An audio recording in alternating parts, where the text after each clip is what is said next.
Let's dive into Alaska, and trust me, there's way more to it than cold weather and moose.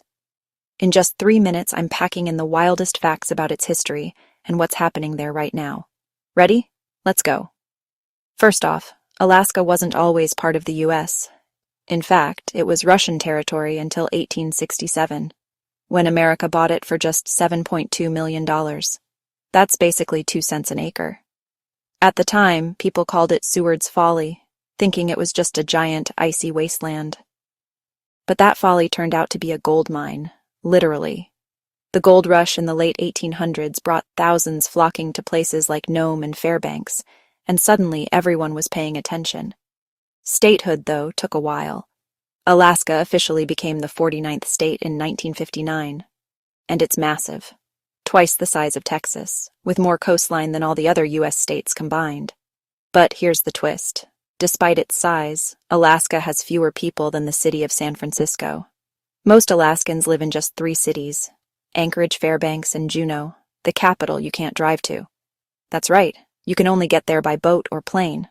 Now let's talk about Alaska today. Oil and gas drive the economy, thanks to the Trans-Alaska Pipeline, which stretches 800 miles across mountains and tundra. There's also fishing. Alaska supplies more than half the seafood caught in the U.S., but that natural wealth comes with challenges. The region is warming twice as fast as the rest of the planet. Melting permafrost and shrinking sea ice are changing life for everyone, especially Alaska's indigenous communities who've lived there for thousands of years. Alaska's also a crossroads of cultures. Over 200 federally recognized tribes call it home, each with their own languages and traditions. And while the state's famous for its wilderness, it's also a land of innovation. Think remote villages powered by wind and solar, and artists blending ancient craft with modern tech.